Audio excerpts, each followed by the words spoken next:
What's up everybody, it's James again, and today I'm not doing a video on Shenmue for once. Today, no, I'm going to be talking about my top 10 games for the Nintendo 64.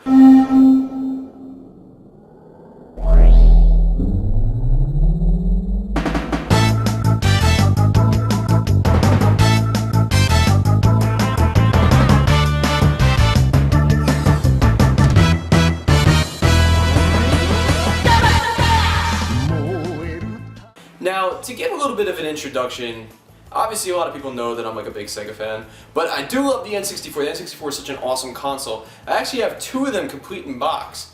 I have this one right here, which is the ice, see-through ice Nintendo 64, which is a NTSC N64. And over here I have my original Nintendo 64 that I got on Christmas Day. Geez, I don't even remember what year. It's been such a long time. And yeah, so this is my original one. It is the special Toys R Us edition. I still have it complete in box. It still has the styrofoam, which you can kind of see right there. Yes, that's pretty cool. So I have my original. With the reset button, it's kind of stuck on that one. So I just want to do my top 10 N64 games and just talk about them just a little bit. So starting up, number 10, we have Vigilante 8. I'm a sucker for car combat games, and I had a lot of fun with this game. I played this game with my cousins a lot when we were younger. And yeah, I always liked Vigilante 8. Vigilante 8 is a lot of fun. Number 9, South Park. So South Park was an interesting game because I was a big fan of South Park when I was younger because I thought it was really funny, and it still is fucking hilarious. And yeah, I always had a lot of fun playing South Park. I always loved how you can like take the snowballs and like pee in them and throw them at people. So when I was young, I was like, this is the greatest thing ever. It's so cool. So yeah, South Park, awesome game. Number 8. Now this one is no surprise because I love Mortal Kombat. We have Mortal Kombat Mythology Sub-Zero. So, I like this game a lot. I actually like the PlayStation version better, but for N64 it was pretty damn good. I thought it was cool because it expanded on the mythology of Mortal Kombat quite a bit. And it also had like cutscenes and stuff with real people. And yeah, I just thought it was very well done. You know, of course it was a little quirky because it was pretty much Mortal Kombat Trilogy, but as like a side scroller. So it was a little quirky at times, but no, it was pretty cool. So yeah, Mortal Kombat Sub-Zero. Number 7, continuing with Mortal Kombat Trilogy. This was one of the two first games I ever got with the N64, and this is my actual cartridge from back then. This is my original Mortal Kombat Trilogy cartridge from Christmas Day a very long time ago. And yeah, it was, man, I love Mortal Kombat, what more can I say? Mortal Kombat Trilogy was a great combination of a bunch of other games. Of course, some of the music was a little bad, and the N64 version is a little gimped, but it was cool. I mean, it has the fatalities for the bosses, whereas the PlayStation version does not. So yeah, Mortal Kombat Trilogy on the N64. So continuing on, our next game is Hot Wheels Turbo Racing. Now, this title, I never really came across a lot of people that know this game. It's pretty much a Hot Wheels game where you drive your Hot Wheels cars as if like it was an actual racing game. But you can do like crazy shit. You can do like flips in the air and stuff, and like you can turn your car upside down and do like 360s in midair. And I always thought that that was a lot of fun when I was younger, and I still play this game to this day. Now, I like the PlayStation version better, but for on the N64, this game is fantastic. I recommend everybody to have it. So the next game I actually don't have, and that is Perfect Dark. I really like Perfect Dark because it's a very well done first-person shooter, and for the time it was completely groundbreaking. Sadly, I don't have a cartridge of it. I used to, but kinda don't anymore. So I always really enjoyed the shooting mechanics of that game, and the 360 prequel was it was alright. Okay, so moving on to number 4, we have Battle Tanks Global Assault. Now this game, I have a lot of nostalgia for this game, and the reason being is because I have a lot of cousins, and I grew up on a farm, which I showed in another video, and my brother and some of my cousins used to live there. So we would all get together and play 4-player Battle Tanks. We played the original and we played Global Assault, which is the second one, and such a great game. It's pretty much a tank fighter, tank combat game, but for its time, it was very well done, and I really like this game a lot. So yeah, Battle Tanks Global Assault. So, number 3, very nostalgic game, and that's Pokemon Stadium. Now, Pokemon Stadium was awesome. I spent hours playing this game against my friends, my family members, and oh my god.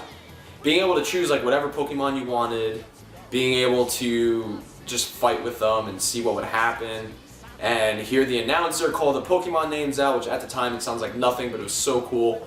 And the minigames were really fun, and honestly I still play this game to this day. I still booted up my N64, and particularly, you know, I still have, it's complete in box. I have the cartridge, and I don't know if you can see it in there, but I have the Game Boy Advance link. I forget the actual term for it, but you put the, the Game Boy Color link. You put the Game Boy Color games in it, and you can play them. Or whatever the feature was, I don't remember. So yeah, Pokemon Stadium, awesome game. Everybody should have it.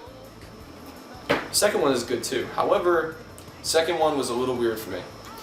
Alright, so game number 2. This is a bit more of an expensive game for the N64, but not too expensive, not too expensive. And this game is Conkers Bad Fur Day.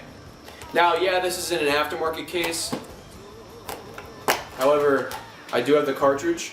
I've had this cartridge for a very long time, thank goodness, because now the cartridge is a little expensive. And I always loved Conkers Bad Fur Day because it was kind of like Rareware's like fuck you to Nintendo. And I always like the attitude that this game has and its ability to break the fourth wall. This game is really funny, and the gameplay, although it was a little hard to control, it was really cool. And when I was young, I just thought Conker was hilarious. Yeah, you're playing as just like a drunken squirrel that like takes over the world pretty much.